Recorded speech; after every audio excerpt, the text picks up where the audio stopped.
해주셔서 합도록 하겠습니다. 반갑습니다.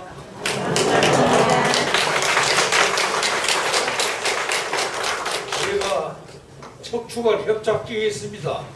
그래가지고 조금만 섰으면 다리가 저리고 아파서 섰을 수가 없어요. 그래서 앉아서 말씀드리는 것을 이해해 주시기 바랍니다.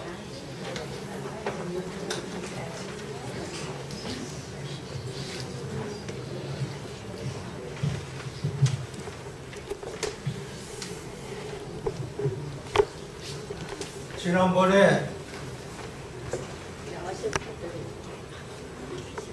여러분 앞에서 추모담을 한 기억이 있는데 다시 여기서 말씀 올리려고 하니까 먼저 번에 말씀 올렸던 것을 되풀이하는 것이 돼서 좀 가려서 해볼까 했는데 이제는 다 틀렸어요. 먼저 번에 와서 무슨 말씀을 드렸는지 당초 기억이 나지를 않습니다. 그래서 중복되는 일이 있더라도 이해를 해 주시기 바랍니다.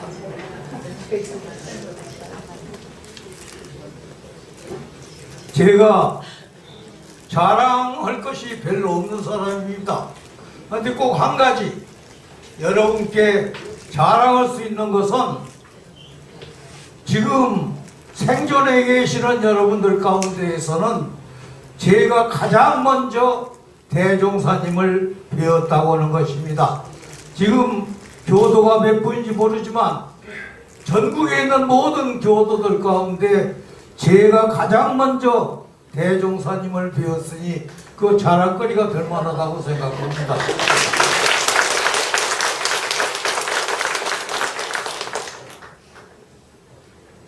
저희 할머니가 원기 8년 4월 초파일에 진안 마령에 있는 절에 갔다가 삼타원 최도화 선생을 만났습니다.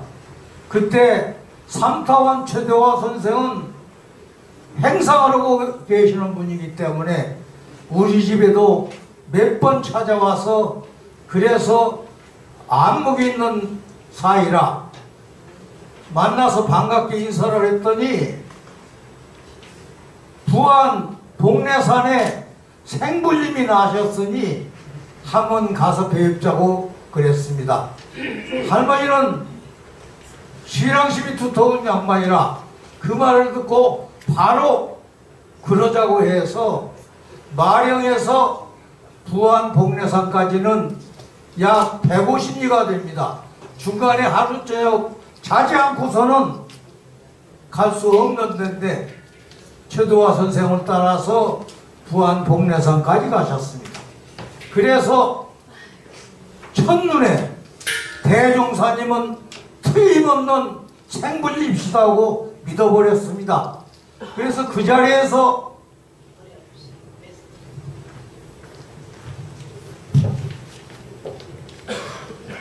하나밖에 없는 저희 선친을 아들로 바쳤습니다. 그래서 대종사님은 저에게는 할아버님이 되셨습니다.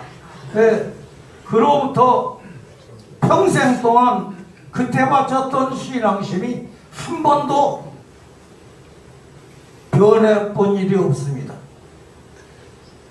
지난 마령에 살다가 임실로 이사를 하려고 집까지 샀는데 대종사님께서 전주로 이사하라고 하셨습니다. 그래서 전주 완산동으로 이사해 가지고 거기에서 제가 출생을 했습니다. 그것이 원기 9년 4월입니다.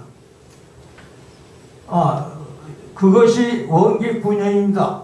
이사를 해 가지고 거기에서 제가 출생을 했습니다. 그것이 원기 9년 정월입니다. 대종사님께서 전주에 오신 것이 원기 9년 4월이셨기 때문에 저는 생후 3개월 만에 대종사님을 배웠습니다. 그러니까 제가 대종사님을 배웠다고 하기보다는 대종사님께서 저를 보셨다고 하는 것이 차라리 맞을 얘기입니다. 제가 4살 때 대종사님께서 서울에 가셨다가 돌아오셨어요.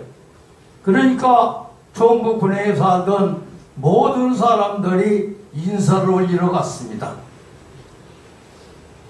저도 할머니를 따라서 인사를 올리러 갔는데 대종사님께서 저를 무릎에다 앉히시고 할아비가 보고 싶으냐고 물으셨어요. 저는 안 보고 싶었어요 했습니다. 그랬더니 곁에 모시고 앉았던 할머니들이 이놈아 그런 말이 어디가 있느냐, 뵙고 싶었다고 해야지 하니까 대종사님께서 아니다, 네가 나를 보고 싶어 할 까닭이 없지 않느냐, 내 말이 옳다라고 말씀을 하셨습니다. 여기에서 할머니들이 중대한 실수를 하신 것입니다. 왜냐, 4살밖에 안 먹은 아이 보고 거짓말을 하고 했으니 그 큰 실수입니다. 어린아이가 뭐 보고 싶어서 까닭이, 차라리 대종사님께서 저에게 과자나 많이 주셨다면 꼭 보고 싶었을지 모르지만 보고 싶을 까닭이 없죠. 그러나 이 세상에서 대종사님께 안 보고 싶었어요 한 사람은 저밖에 없습니다.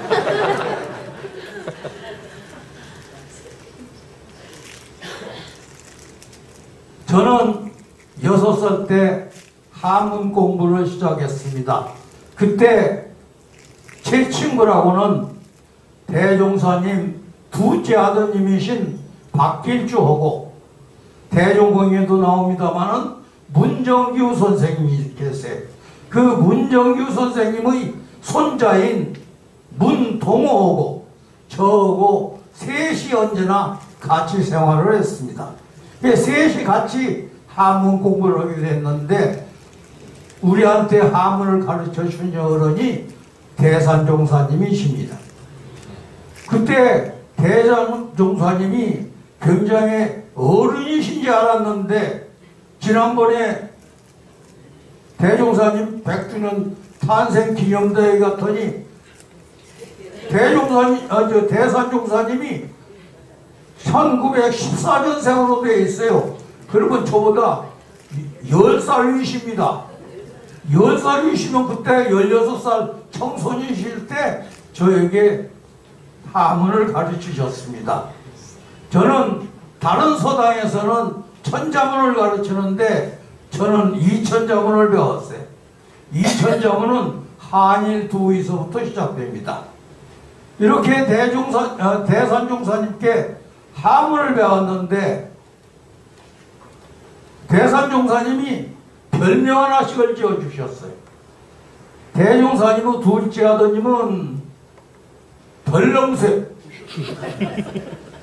아까 말씀드린 문동호는 얌전히, 저는 오기쟁이라고 별명을 지어주셨습니다.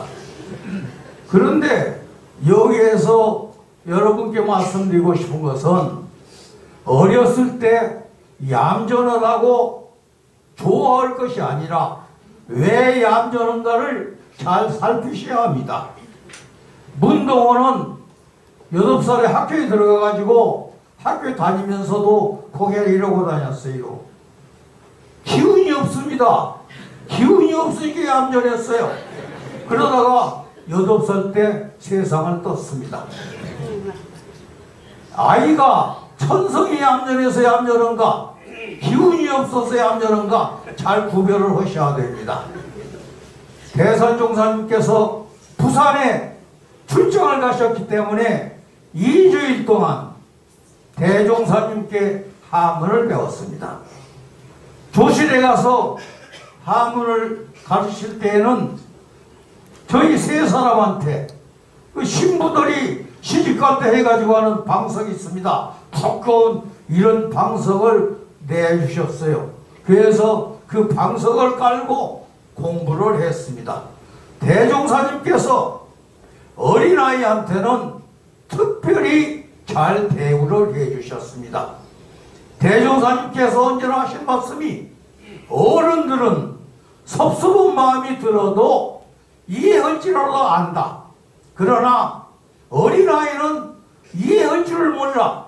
섭섭을 가지면 그대로 섭섭이 남아. 그러니 어린아이한테는 특별히 조심을 해서 대해야 한다고 늘 말씀을 하셨습니다. 대종경에도 나옵니다마는 어린아이들이 다 인사하는데 3살 먹은 어린애 둘이 인사를 안 해요. 그러니까 대종사님께서 절해라. 그러면 과자 주겠다. 그러니까 둘이 일어서서 인사를 했어요. 무심코 지내시다가 아차 내가 한 가지를 잊어버렸구나 하고 거기에서 왕복 100m쯤 되는 조실까지 가셔가지고 과자를 갖다가 그 어린아이들한테 주셨습니다. 어린아이가 내돈 과자 준다고 하더니 안 준다 하고 섭섭을 가지면 그거 오래가요. 정신을 뺏겨버려요. 그러니까 어린아이한테 한 약속은 틀림없이 지키신다고 하는 것이 대종사님의 생각이셨습니다.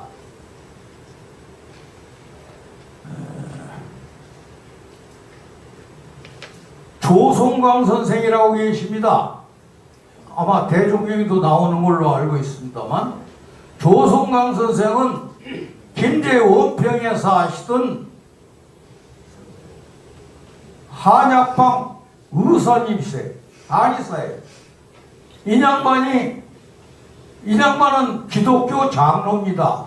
이 기독교 장로가 불법명교회 구경 간다고 총부를 찾아오셔가지고 대종사님을 뵙고 몇 말씀 대화를 나눈 뒤에 그 자리에서 제자가 되겠다고 일어서서 큰절을 올리시고는 그대로 주저앉아 버렸습니다. 원평에서는 난리가 났어요. 기독교 장로가 불법명교 구경 간다고 돌아오지 않고 그냥 주저앉아 버렸으니 그 집안이나 그 지역에서 난리가 났습니다. 그래서 따님을 아버지 모셔오라고 총부로 보내기로 했습니다. 이 따님은 전주 기전여학교 출신이에요. 전주 기전여학교라는 학교는 기독교 신앙으로 전주 신흥고등학교와 더불어서 전국 제일 가는 그러한 학교입니다. 이 학교를 졸업했어요. 그러니까 이 따님도 철저하게 기독교 교육을 받았습니다. 그 따님이 총무에 와가지고 아버지 모시고 간다고 한 사람이 그대로 주저앉은 거예요. 그대로 주저앉아 버린 뿐 아니라 출가해서 점을 지냈습니다. 대종사님께서는 이렇게 가마력이 강하신 어른이십니다. 여러분, 옛날 서가야래가 그냥 그대로 노른 어른이시 않으셔서는 큰 오해입니다. 저에게 불타의 말씀이라는 일본 책이 있어요. 그 일본 책을 읽어봤더니 이것은 한문으로 된 경전이 아니라 일본 사람이 인도에 가서 인도의 파리어를 공부해가지고 인도에 있는 불경을 일본말로 직접 번역한 것입니다. 인도 아주 옛날 말이 파리어입니다. 그 다음이 산스크리트어고 산스크리트어로 된 불경을 한문으로 번역한 것이 우리들이 알고 있던 불경인데 그 전에 파리어로 된 경전이 있어요. 그 일본 사람이 일본말로 번역하는 것을 읽어봤더니 서가야래께서도 많은 사람들과 대화를 해서 그래서 거기에서 이론적으로 설복을 해가지고 제자를 만들었어요. 그렇게 해서 불교가 생겼습니다. 처음부터 여시함으로 시작한 것이 아니라 대화한 내용으로 내용이 되어 있습니다. 대종사님도 마찬가지예요. 대종사님도 여러 제자들을 만나셔서 대화를 나누고 그리고 거기에서 제자를 만드신 것입니다.